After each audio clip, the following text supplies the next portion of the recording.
Hello students.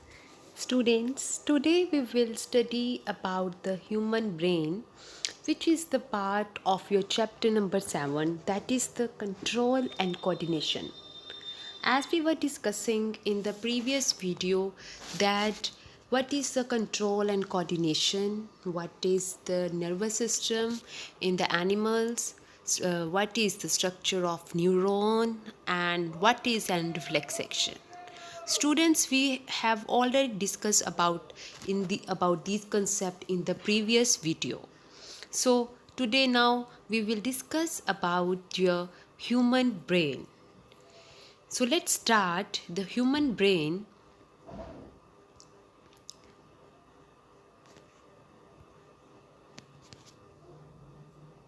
is reflex action the only function of the spinal cord? Obviously not.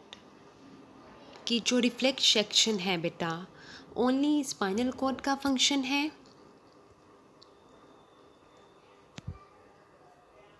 Obviously not, since we know that we are thinking beings. हमें पता है कि हम लोग जो हैं वो थिंकिंग बीइंग्स हैं. Spinal cord is made up of nerves which supply information to think about. कि जो स्पाइनल कॉर्ड है वो बेटा नर्व्स की बनी होती है जो इन्फॉर्मेशन हमें सप्लाई करती है सोचने के लिए. Thinking involves more complex mechanisms and neural connections. Thinking जो है उसमें क्या इन्वॉल्व होता है? कॉम्प्लेक्स मैकेनिज्म्स और न्यूरल कनेक्शंस होते हैं.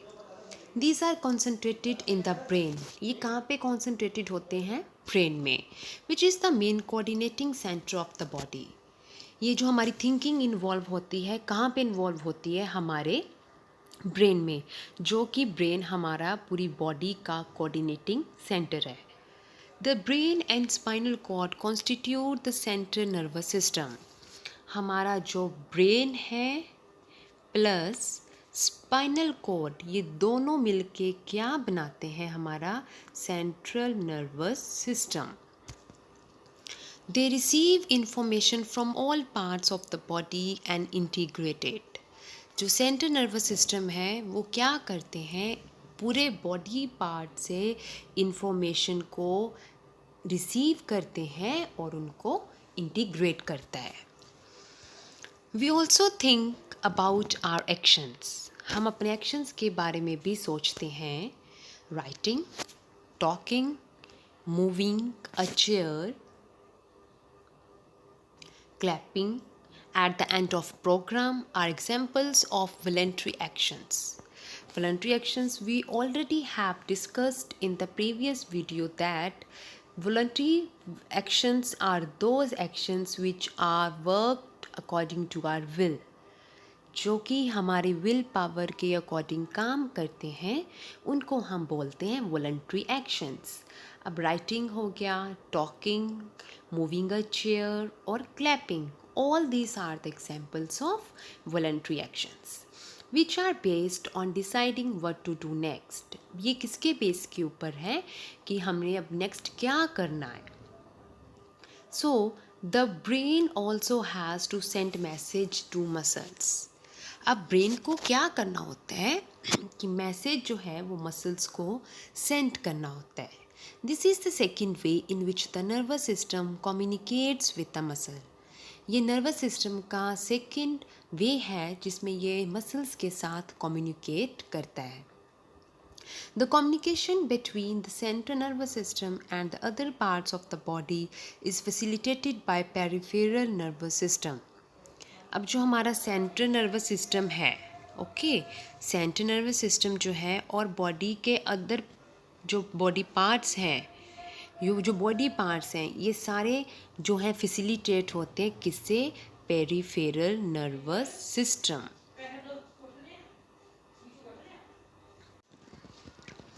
सेंट्रल नर्वस सिस्टम और जो हमारे बॉडी के पार्ट्स हैं वो क्या फैसिलिटेट होते हैं किससे? पेरिफेरल नर्वस सिस्टम से. और ये सारे मिलकर क्या कंसिस्ट करते हैं? Cranial nerves. और क्रेनियल नर्व्स जो है हमारी वो कहाँ से आती हैं? ब्रेन से. ओके, हमारी जो क्रेनियल नर्व्स हैं cranial nerves arise from brain and spinal nerves are arising from spinal cord. The brain allows us to think and take actions based on that thinking. अब जो हमारा ब्रेन है वो हमें अलो करता है सोचने के लिए, कोई एक्शंस करने के लिए जो थिंकिंग बेस्ड होते हैं. As you will expect, this is accomplished through a complex design with different parts of the brain responsible for integrating different inputs and outputs. The brain has three major parts. अब brain के हमारे students 3 main parts होते हैं, that is the fore brain, mid brain and that is the hind brain. Fore brain means four आगे वाला, mid brain means centre portion और hind brain means जो पीछे वाला पार्ट है. The fore brain is the main thinking part of the brain. हमारा जो fore brain है वो मेन थिंकिंग पार्ट है ब्रेन का. It has regions which receive sensory impulses from various receptors. जो हमारा बेटा फोर ब्रेन है वो उसमें क्या होती है हमारी thinking.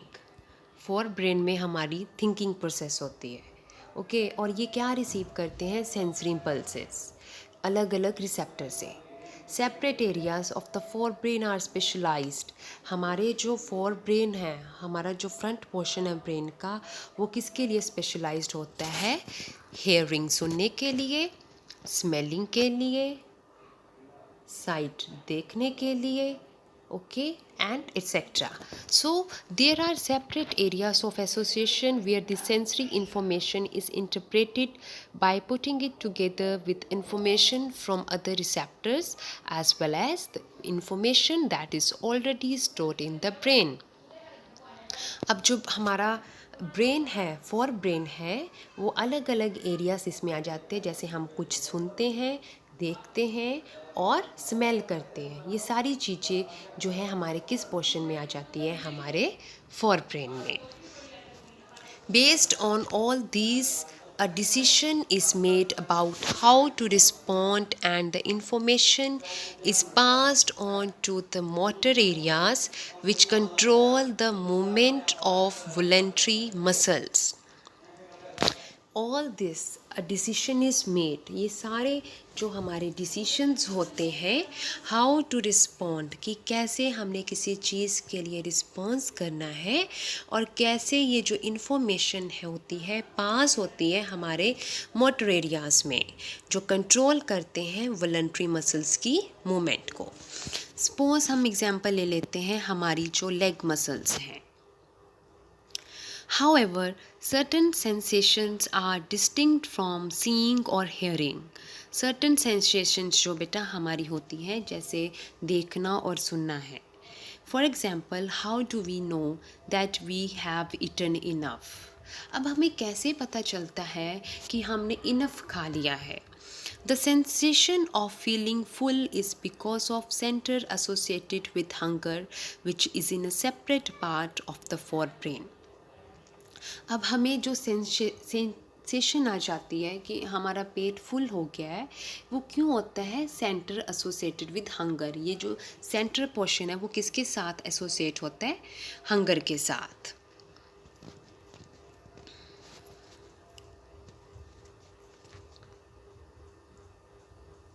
Which is in separate part of the forebrain, जो कि फोरब्रेन का सेपरेट पार्ट होता है. Now let's see the structure of human brain.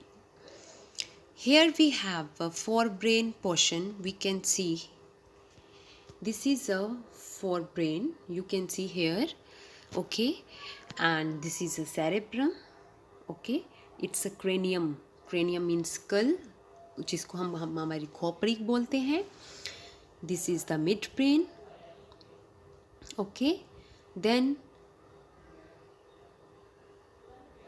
यहाँ पे हमारे हाइंड ब्रेन सारे हैं जिसमें हमारे ये 3 पोर्शन है हाइंड ब्रेन के, पोन्स, मेड्यूला एंड सेरेब्लम. और ये पीछे हमारी स्पाइनल कॉर्ड शो हो रही है और यहाँ पे हमारी हाइपोथैलेमस और पिट्यूटरी ग्लैंड है। पिट्यूटरी ग्लैंड जिसको हम मास्टर ग्लैंड बोलते हैं। तो अभी हम इस स्ट्रक्चर के बारे में डिस्कस करेंगे। Study the label diagram of human brain. We have seen that the different parts have specific functions. अब हमने बेटा यहाँ पे अलग अलग जो पार्ट्स देखे हैं ब्रेन के, उन सब का अपना अपना फंक्शन है। Can we find out the function of each part? क्या हम हर एक पार्ट का फंक्शन फाइंड आउट कर सकते हैं? Let's look at the other use of word reflex that we have talked about in the introduction. अब हमने इंट्रोडक्शन में रिफ्लेक्स के बारे में बात की थी ना, तो थोड़ा सा भी हम इसके बारे में और डिस्कस करेंगे। Our mouth waters when we see food we like without our meaning to. बेटा जब हम लोग खाने को देखते हैं तो हमारे मुंह में पानी आ जाता है। Our hearts beat without our thinking about it. हमारी हार्ट जो है वो बीट करती है बिना हमारे सोचे हुए। In fact, we cannot control these actions easily by thinking about them even if we wanted to. अगर हम चाहें कि इन एक्शंस को कंट्रोल करना चाहें तब भी हम इन एक्शंस को कंट्रोल नहीं कर सकते। Do we have to think about or remember to breathe or digest food? क्या आपको पता है या आपको याद है कि आपने सांस लेनी है या फिर आपने फूड को डिजेस्ट करना है? So in between the simple reflex actions like change in the size of pupil and the thought out actions such as moving a chair, there is another set of muscle movements over which we do not have any thinking control. तो ऐसे ही बेटा कुछ muscle movements होते हैं जो हमारे thinking control के under नहीं होते। Many of these involuntary actions are controlled by midbrain and hindbrain. और involuntary जो हमारे अंडर विल के नहीं होते वो उनको कंट्रोल कौन करता है? हमारा मिड ब्रेन और hind brain. All these involuntary actions including, जिसमें हमारा ब्लड प्रेशर आ जाता है, स्लाइवेशन आ जाती है, वॉमिटिंग्स आ जाती हैं, इन सबको कौन कंट्रोल करता है? Medulla in the hind brain, as we have seen in the diagram ना।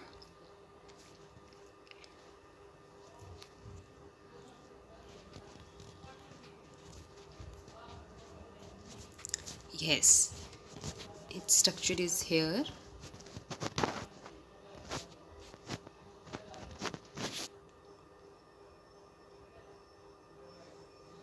Yes, this is a medulla, okay, and medulla is the portion of hind brain. तो ये जो medulla है क्या करता है? हमारी जो बीपी की प्रॉब्लम है या जो हमारा ब्लड प्रेशर होता है, बॉडी में स्लाइवेशन आती है या वॉमिटिंग्स आती हैं, तो इनको ये कंट्रोल करता है हमारा hind brain. Thinking about activities like walking in a straight line. अब हम स्ट्रेट लाइन में वॉक करते हैं या फिर राइडिंग करते हैं, बाईसाइकिल, साइकिल चलाते हैं, पेंसिल उठाते हैं, ठीक है, ये सारे पॉसिबल्स होते हैं क्योंकि हमारे हाइंड ब्रेन की वजह से। और इसको हम क्या बोलते हैं? सेरेबेलम। सो सेरेबेलम जो है हमारे हाइंड ब्रेन का पोर्शन है, जिसमें हमारी वॉकिंग आ जाती है, स्ट्रेट लाइन में जाना, साइकिल चलाना या पेंसिल्स को उठाना।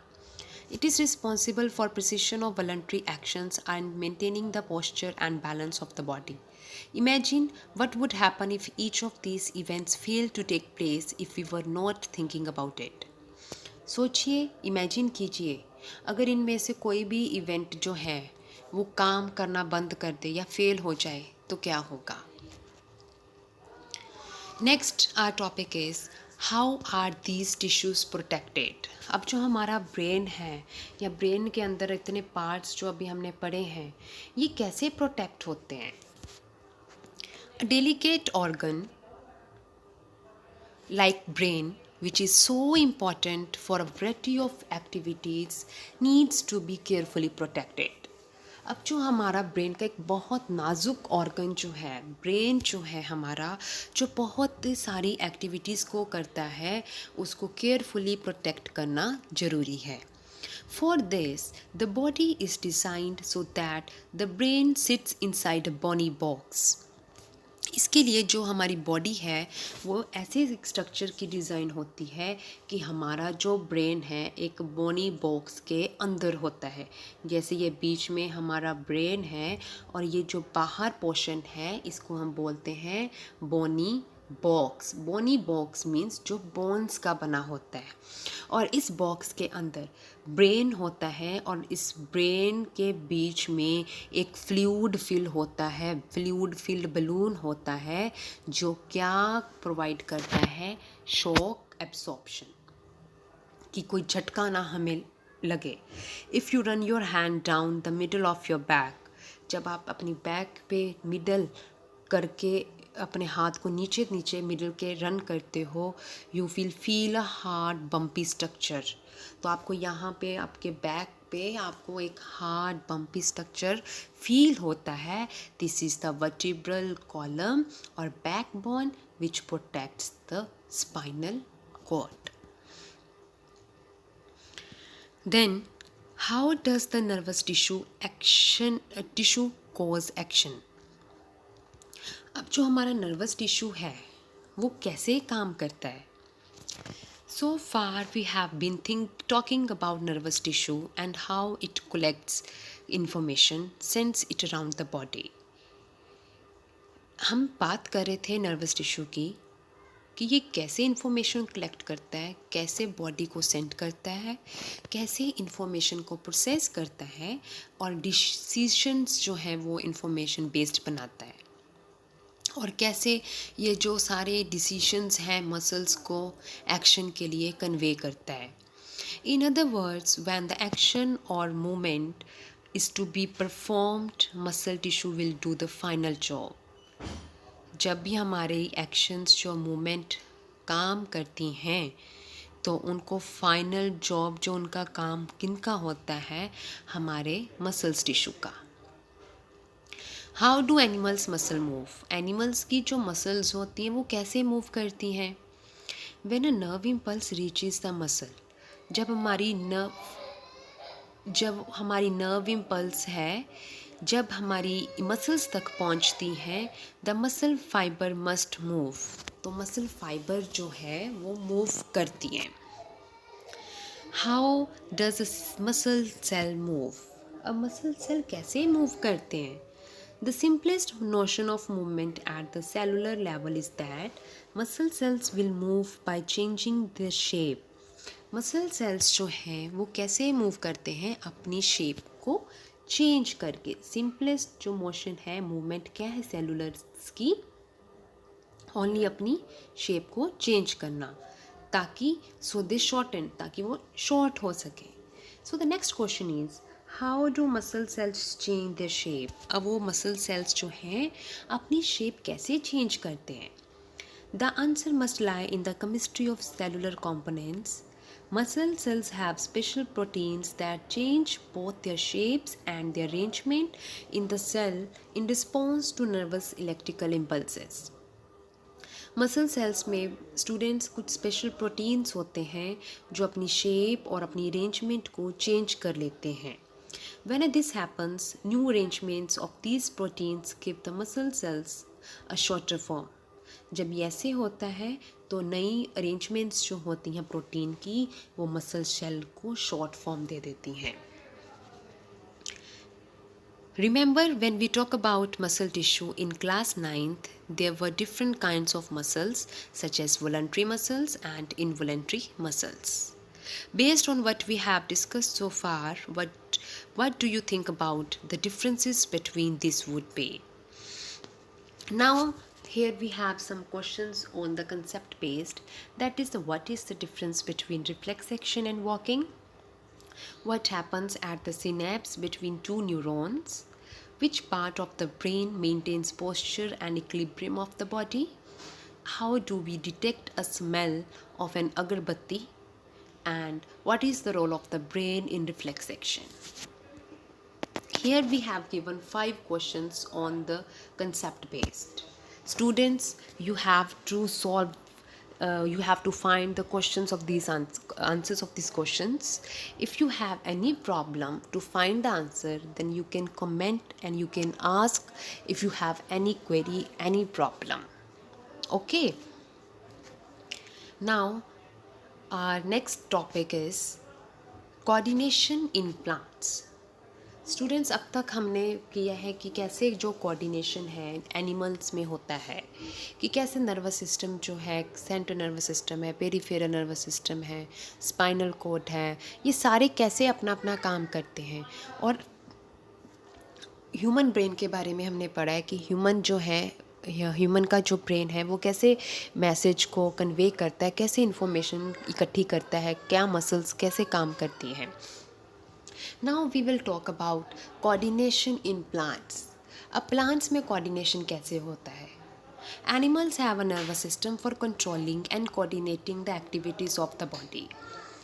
जो animals हैं बेटा, उनके बीच में तो nervous systems हैं जो कि yes students, so now coordination in plants के बारे में हम बात कर रहे थे कि एनिमल्स जो हैं उनमें तो नर्वस सिस्टम होता है कंट्रोल और कोऑर्डिनेशन करने के लिए, जो कि बॉडी की जो सारी एक्टिविटीज़ हैं उनको कंट्रोल करते हैं।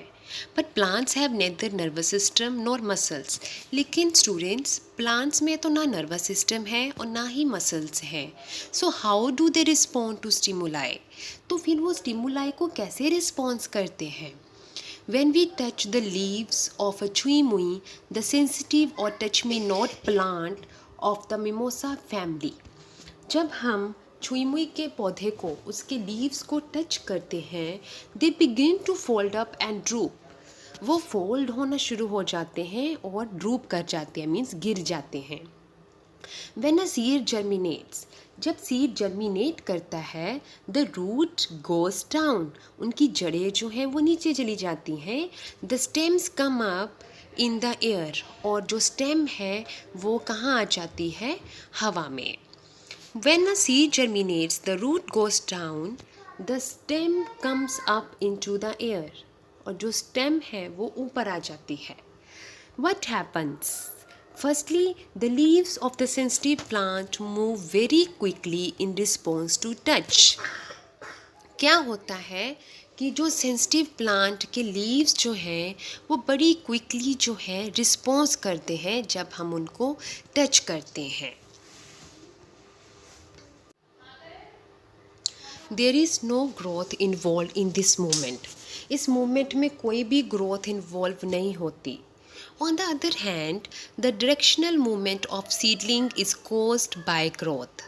जो directional movement है seedlings की, वो होती है growth की वजह से। If it is prevented from growing, अगर हम इसको growing से रोकते हैं, it will not show any movement, तो इसमें कोई movement show नहीं होगा।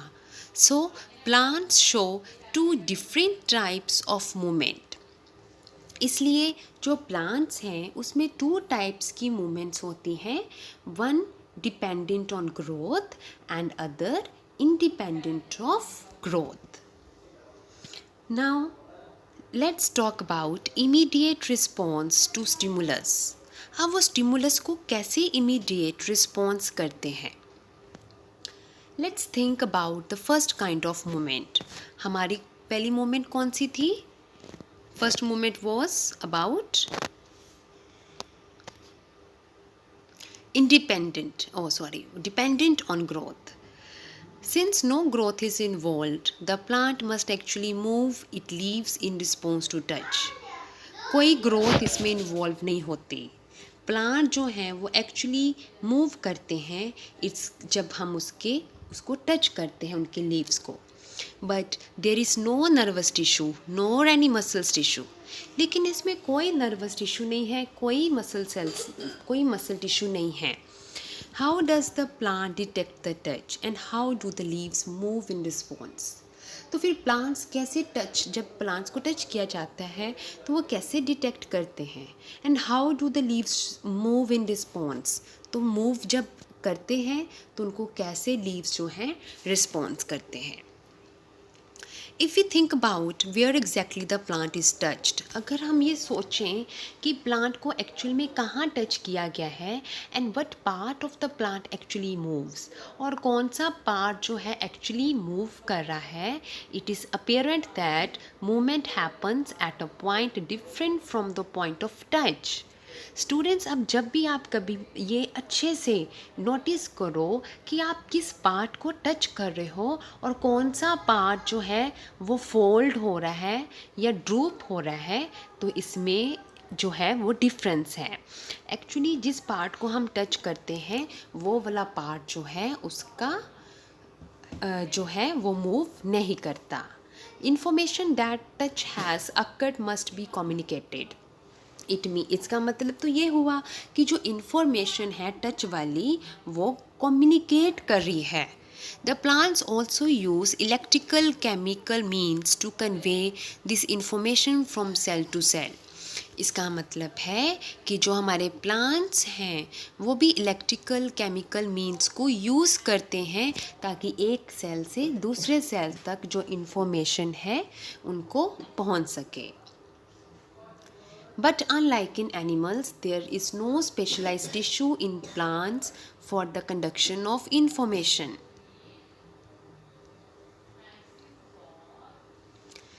लेकिन जो क्या है, अनलाइक एनिमल्स प्लांट्स के बीच में कोई स्पेशल टिश्यू नहीं होता जो कि इंफॉर्मेशन को कंडक्ट करते हैं।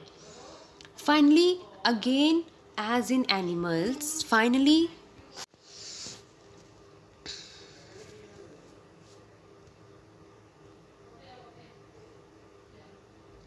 Finally, again as in animals, some cells must change shape in order for movement to happen. Finally कुछ सेल्स जो हैं वो अपनी शेप जो है चेंज करते हैं ताकि मूवमेंट करने के लिए। Instead of specialized proteins found in animal muscle cells, plant cells change shape by changing the amount of water in them. अब जो प्लांट्स हैं वो क्या करते हैं, अपनी शेप को चेंज करते हैं, ठीक है, by changing the amount of water. जैसे उनमें वाटर का अमाउंट होता है उसके अकॉर्डिंग अपनी शेप को चेंज कर लेते हैं, रिजल्टिंग इन स्वेलिंग और shrinking and therefore in changing shapes. या तो वो स्वेल्ड हो जाते हैं या फिर श्रिंक हो जाते हैं, इस तरह से वो अपनी शेप को चेंज करते हैं। Next our topic is movement due to growth. अब ग्रोथ से जो मूवमेंट होती है,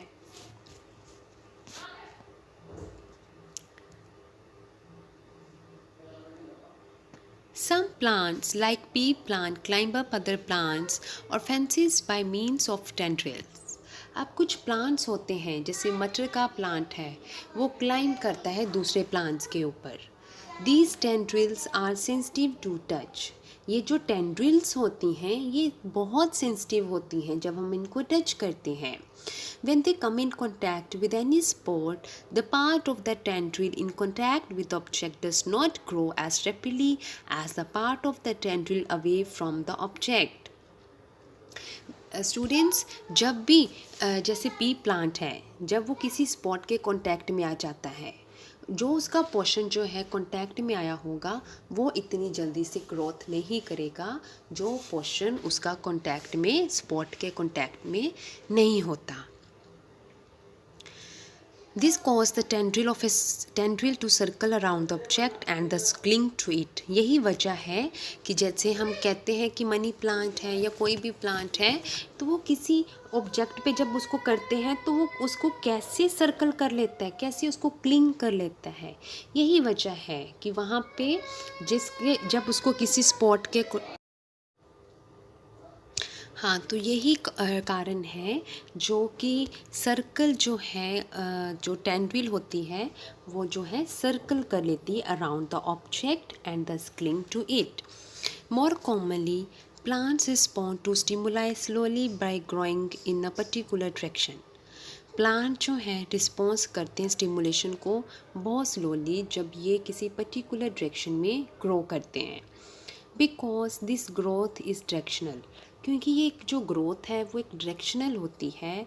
it appears as if the plant is moving.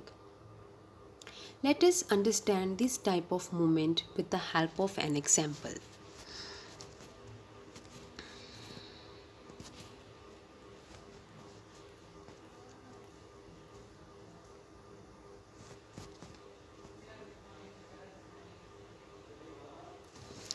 Let's see the activity here. Fill a conical flask. यहाँ पे बेटा आपको एक कॉनिकल फ्लास्क लेना है, ठीक है, और उस फ्लास्क को आपने कवर कर देना है ऊपर से वायर मैथ से, और 2 और 3 फ्रेशली जर्मिनेटेड बीन के सीड्स ले लेने हैं आपको, और एक कार्डबोर्ड बॉक्स लेना है जो ऊपर से वन साइड से ओपन हो, as you see the figure. अब क्या करना है, फ्लास्कों को आपने बॉक्स में इस तरीके से रखना है कि इसकी जो लाइट है, इसका फेस जो है वो लाइट की तरफ हो, विंडो में रखना है, और जो सन की लाइट है वो डायरेक्टली इसके ऊपर आए. 2-3 दिनों के बाद आप नोटिस करोगे कि जो शूट है आपकी वो लाइट की तरफ बेंड होना शूट स्टार्ट हो जाएगी, और जो आपकी रूट्स हैं वो लाइट से अवे हो जाएंगी. ठीक है. So now turn the flask so that shoots are away from light and roots towards light. Leave it undisturbed. उनको ऐसे ही कंडीशन में कुछ दिनों के लिए रखना है. Have the whole parts of the shoot and root change direction. अब आपने देखना है कि क्या जो ओल्ड पार्ट्स हैं शूट और रूट के, वो क्या डायरेक्शन चेंज करते हैं अपनी. Are there differences in the direction of the new growth. क्या न्यू ग्रोथ में कुछ डिफरेंस आता है. What can we conclude from this activity. अब हम इस एक्टिविटी से क्या कंक्लूड निकालते हैं. आप ये देखोगे कि कैसे जो रूट्स हैं वो पॉजिटिवली, जो टॉपिक मीन्स कि वो रूट्स जो हैं आपकी वो डाउन टू अर्थ जा रही हैं, तो वो पॉजिटिव है, और जो आपकी शूट्स हैं वो ऊपर को जा रही हैं away the earth, that is the negatively जो topic. Environment triggers such as light और ग्रेविटी. ये जो इन्वायरमेंट फैक्टर्स हैं, लाइट हो गया या ग्रेविटी हो गया, ये प्लांट की जो ग्रोथ होती है उनकी डायरेक्शन में चेंजेस लेके आती हैं, और ये चेंजेस की वजह से ये या तो स्टिमुलस की तरफ जाएंगी या स्टिमुलस से अवे जाएंगी. इनमें 2 तरह के डिफरेंट जो काइंड्स के 2 फोटोट्रॉफिक मूवमेंट्स आ जाते हैं. एक तो शूट्स जो आती हैं लाइट की तरफ बेंड हो जाती हैं, और जो रूट्स हैं वो अवे हो जाएंगी रिस्पॉन्स से. How does this help the plant. अब ये कैसे प्लांट की हेल्प करते हैं. Plant show tropism in response to other stimuli as well. Okay students,